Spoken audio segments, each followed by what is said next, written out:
ஒரு அழகான கிராமத்துல சின்ன ஸ்கூல் இருந்தது.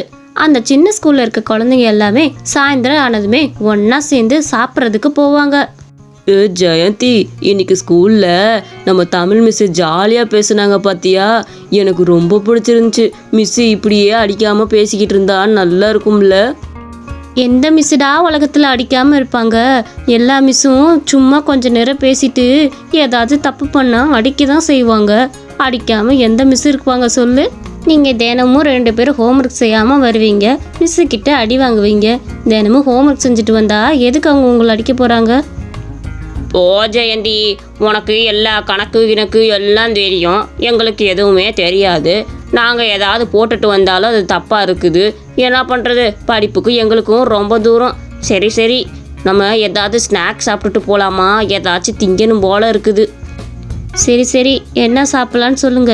சாப்பிட்றதுக்கு நான் மட்டும் நீங்கள் 2 பேரும் வாயை திறந்துக்கிட்டு வந்துடுவீங்க, மற்ற விஷயத்துக்கெல்லாம் முன்ன வர மாட்டீங்க. சரி சரி, அதை விடுங்க. நம்ம கோபி மாமா கடையில் பப்ஸு சூடாக போட்டிருப்பாரு. நம்ம வேணா அங்கே போய் வாங்கி சாப்பிடுவோமா? சுவையாகவும் இருக்கும். நல்ல ஐடியாடா. அந்த பப்ஸு கடையை தூரத்துலேருந்து பார்க்கும் போதே வாசனை மணக்கும். சரி சரி வாங்க, கம்மியான விலையில ஒரு பப்ஸு விற்றா பரவாயில்ல, வாங்கி சாப்பிட்டுக்குவோம். அந்த 3 பேரும் பப்ஸு வாங்கி சாப்பிட்லான்னு அந்த கோபிங்கிறவர் கடைக்கு போனாங்க. கோபி மாமா, எங்களுக்கு ஆளுக்கு ஒவ்வொரு பப்ஸு கொடுங்க கோபி மாமா. அது கூடவே இந்த சாஸும் வச்சு கொடுங்க. அதெல்லாம் இருக்கட்டும் மாமா, உங்கள் கடையில் ஒரு பப்ஸு முதல்ல எவ்வளோன்னு சொல்லுங்கள். காசு நாங்கள் கம்மியாக தான் வச்சுருக்குறோம். அப்புறம் நீங்கள் கூட சொல்லிட்டீங்கன்னா சாப்பிட்டு தர முடியாதுல்ல. கவலைப்படாதீங்க குழந்தைகளா, என் கடையில் பப்ஸு வெறும் 8 ரூபா தான். மற்ற கடையிலலாம் 15 ரூபா 20 ரூபான்னு போட்டு வைப்பாங்க. ஆனால் உங்களுக்கு சாப்பிட்றதுக்கு ஏற்ற மாதிரி வெறும் 8 ரூபால தான் நான் வச்சுருக்கேன். அதனால நீங்கள் தாராளமாக இதை வாங்கி சாப்பிடலாம். கோபி மாமா, ரொம்ப சந்தோஷம். நாங்கள் கூட நீங்கள் நிறையா விலை வச்சு விற்பீங்கன்னு நினச்சோம். பரவாயில்லையே. அந்த 3 பேரும் அந்த பப்ஸை வாங்கி சாப்பிட்டுக்கிட்டு இருந்தாங்க.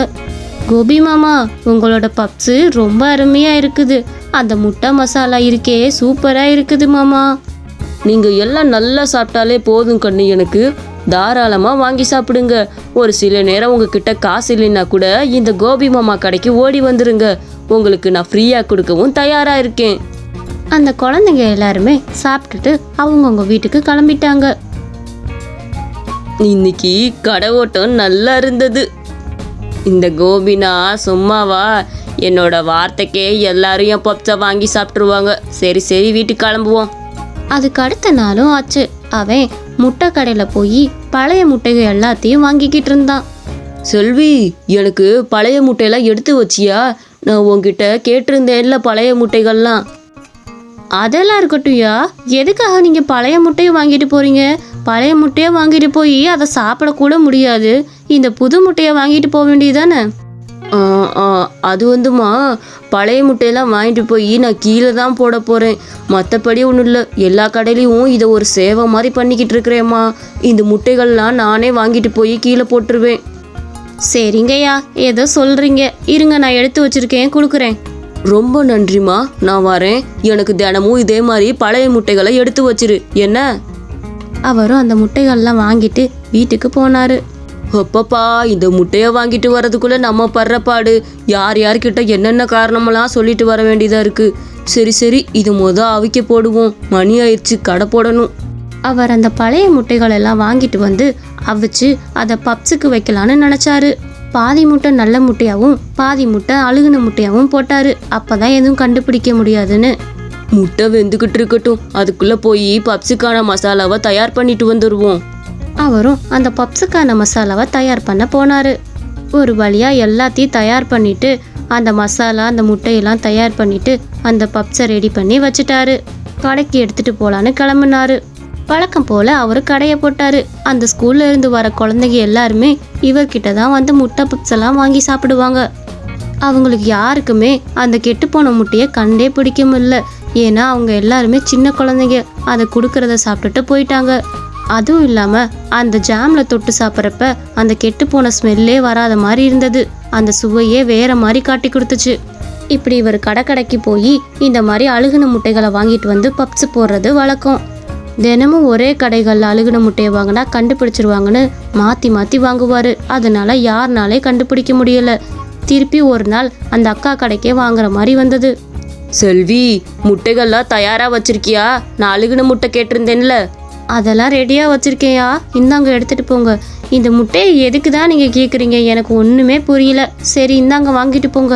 அதான் நான் சொன்னேன்ல, இந்த முட்டைகள்லாம் வாங்கிட்டு போய் கீழே ஊத்திடுவேன்னு. இதை ஒரு சேவையா நான் செஞ்சுக்கிட்டு இருக்கேன், உங்களுக்கு கஷ்டம் இருக்கக்கூடாதுன்னு. அவரும் அந்த முட்டையெல்லாம் வாங்கிட்டு கிளம்பிட்டாரு. என்ன இந்த ஆளு தினமும் அழுகுன முட்டையை போய் வாங்கிட்டு போறாரு? இவர் மேல சந்தேகமா இருக்கு. எதுக்கு இதை ஒரு சேவையா செய்யறேன்னு போய் சொல்லிக்கிட்டு இருக்கிறாரு? இதை எங்களுக்கே கொட்ட தெரியாதாக்கும். பேசாம இவர் பின்னாடி போய் இவர் என்னதான் பண்றாருன்னு பாத்துருவோம். வேற ஊர்னால கண்டுபிடிக்க முடியல, இல்லைன்னா இந்நேரம் கண்டுபிடிச்சிருப்பேன். இன்னைக்கு எப்படியாச்சும் கண்டுபிடிக்கிறேன். அந்த அக்காவும் அந்த ஆளுக்கு தெரியாம அந்த ஆள் பின்னாடியே போனாங்க. கடைசியில பார்த்தா அவர் அந்த முட்டையெல்லாம் போட்டு அவிச்சுக்கிட்டு இருந்தாரு. ஐயோ, இந்த முட்டையை தினமும் வாங்குறதுக்கு நாம படுற பாடு இருக்குதே. நல்ல முட்டையை கூட வாங்கிடலாம் போல, இந்த அழுகுன முட்டையை வாங்குறதுக்கு அவ்வளோ பேச்சு. சரி, இதையும் சீக்கிரம் இந்த நல்ல முட்டைகளோட கலந்து வேக போட்டு விடுவோம். இப்படியெல்லாம் போடுறதுனால தான் நமக்கு கொஞ்சமாச்சு நிறைய லாபம் கிடைக்கிது. இல்லை அப்படின்னா சுத்தமாக கிடைக்காது. அட கடவுளே, இந்த ஆளு முட்டையெல்லாம் வேக போட்டுக்கிட்டு இருக்கிறாரு. இந்த ஆளு எதுக்கு வேக போடுறாருன்னு தெரியலையே. திருப்பி நாளைக்கு முட்டை வாங்க வருவார்ல, அன்னைக்கு இருக்குது. இவ்வளோ முட்டைகளை எதுக்கு அவர் வேக போட்டுக்கிட்டு இருக்காருன்னு தெரியல. நாளைக்கு எப்படி இந்த ஆள் கடைக்கு வருவார், எப்படியாவது இந்த ஆள்கிட்ட கேட்டு விசாரிக்கிறேன். அவர் முட்டை பப்ஸ் எல்லாம் ரெடி பண்ணிட்டு கடைக்கு எடுத்துட்டு போனாரு. அப்பா அந்த சைடு அந்த அக்கா மார்க்கெட்டுக்கு போனாங்க. அட கடவுளே, இந்த ஆள் முட்டை பப்ஸ் கடை வச்சிருக்காரா? அதுக்காக தான் இந்த அழுகுன முட்டைகள்லாம் வாங்கிட்டு போய் அந்த முட்டையோட வேக போட்டுட்டு இருந்தாரா? ஐயோ, இந்த குழந்தைங்கலாம் வேற இதை வாங்கி சாப்பிட்டுக்கிட்டு இருக்கிறாங்க. இந்த ஆள் எத்தனை நாள் இந்த மாதிரி பண்ணிட்டு இருக்கான்னு தெரியல. இந்த குழந்தைகளுக்கும் அந்த டேஸ்ட் தெரியல போலியே. ஐயா ஐயா, இங்கே திரும்பி பாருங்க. அட இவளா? என்னம்மா, பத்து கடை தான் நான் வச்சிருக்கிறேன். சரி சரி, நீ இங்கேருந்து கிளம்பி போமா, நான் வேணும்னா வந்து வாங்கிக்கிறேன், நீ கிளம்பி போமா. அதெல்லாம் இருக்கட்டும், அந்த முட்டையெல்லாம் வாங்கிட்டு வந்தீங்கல்ல, அந்த அழுகுன முட்டை, அதெல்லாம் நீங்கள் என்ன பண்ணீங்கன்னு எனக்கு கொஞ்சம் சொல்ல முடியுமா? அதெல்லாம் நான் என்னம்மா பண்ணுவேன், கீழே தான் உடச்சி ஊற்றுனேன். இதில் என்ன சந்தேகம் உனக்கு? நான் தான் சொன்னேன்ல முன்கூட்டியே, அதை ஒரு சேவையாக பண்ணிக்கிட்டு இருக்கேன்னு. இந்த பழைய முட்டையெல்லாம் வாங்கிட்டு வந்து அதை அவிச்சு முட்டை பப்ஸ்குள்ளே வச்சுருக்கீங்கள, இதுதான் உங்கள் சேவையா? எவ்வளோ தைரியந்தா எல்லாத்துக்கிட்டே இருந்து இந்த மாதிரி அழுகுன முட்டையெல்லாம் வாங்கிட்டு வந்து இந்த வேலை பார்த்துருப்பீங்க. அட, இந்த அங்கிள் பழைய முட்டையெல்லாம் போட்டு நமக்கு பப்ஸில் வச்சு கொடுத்துருக்குறாரு. அந்த அக்காட்ட தான் வாங்கிட்டு வந்திருக்கிறாரு பாருங்க. அடோ அடோ, ஆமாம், இந்த அங்கிள் என்ன இப்படி இருந்திருக்கிறாரு? பாவம் அந்த குழந்தைங்க, அவங்க அம்மா அப்பாலாம் எவ்வளோ வருத்தப்பட்டிருப்பாங்க அந்த குழந்தைகளுக்கு ஏதாவது ஒன்று ஆச்சுன்னா. நீயா இதுக்கெல்லாம் பதில் சொல்லுவ? ஆளைப்பாரு. குழந்தைகளா, இந்த ஆள் இந்த கெட்டு போன முட்டையெல்லாம் வச்சு பப்ஸ் செஞ்சு கொடுத்துருக்காரு. அந்த சுவை கூடயே அவங்களுக்கு தெரியாமல் சாப்பிட்ருக்கீங்க. இதை நீங்கள் மட்டும் தினம் சாப்பிட்ருந்தீங்கன்னு வச்சுக்கோங்க, உங்கள் உயிருக்கே ஆபத்தாயிருக்கும். இந்த ஆளை எப்படியா சொல்லி கடையை காலி பண்ண வைக்கிறேன் பாரு. நீ மட்டும் இந்த கடையை எடுக்கலை, நான் போலீஸில் போய் ரிப்போர்ட் கொடுத்துருவேன். என்ன தைரியம் உனக்கு? அழுகுன முட்டையெல்லாம் வச்சு பப்ஸ் செஞ்சு கொடுத்துட்டு இருந்திருக்க. யார் கேட்க மாட்டாங்கன்னு தைரியமா உனக்கு? ஐயோ, தெரியாமல் பண்ணிட்டேம்மா. ஏதோ பணத்தாசை பிடிச்சி அப்படி பண்ணிட்டேன். நான் என்ன பண்ணுவேன்? என்னோட சூழ்நிலையும் கஷ்டமும் அப்படி, அதனால தான் அந்த மாதிரி விற்றுட்டேன். மற்றபடி வேணும்னு நான் பண்ணுவேனா? எனக்கு நிறைய கடன் இருக்குமா. எல்லாரும் வீட்டு முன்னாடி வந்து டார்ச்சர் பண்ணுறாங்க. இந்த மாதிரி ஏதாவது நான் சம்பாரிச்சாதான் முடியும். சம்பாதிக்கிறதுக்கு எவ்வளவோ நல்ல வழிகள் இருக்கு. இந்த வழியை பயன்படுத்தாத. காசு கூட போனாலும் நல்ல முட்டையை வாங்கி மக்களுக்கு கொடு. அவங்க அதை சாப்பிட்டு திருப்தியை அடைஞ்சிட்டு இருப்பாங்கல்ல. இதுக்கு மேலே எந்த கடையாவது நீ அழுகுன முட்டை வாங்குறத பார்த்தேன், உன்னை தொலைச்சி கட்டிடுவேன். இந்த ஒரு தடவை உன்னை மன்னிச்சு விட்றேன். நிறையா கடன் இருக்குன்னு சொல்கிற, அதனால உன்னை மன்னிச்சு விட்றேன். இனிமேல் இந்த மாதிரி முட்டைகளை வாங்கி குழந்தைகளுக்கு கொடுக்குறத பார்த்தேன், உனக்கு மரியாதை கெட்டுரும் பார்த்துக்க. இனிமேலாச்சும் ஒழுங்கா கடையை நடத்து, புரியுதா? அந்த பொண்ணு திட்டிட்டு போனதுலேருந்து அவன் கடையெல்லாம் ஒழுங்காக நடத்த ஆரம்பித்தான். எல்லா பொருளுமே புதுசு வாங்கிட்டு வந்து பண்ண ஆரம்பித்தான்.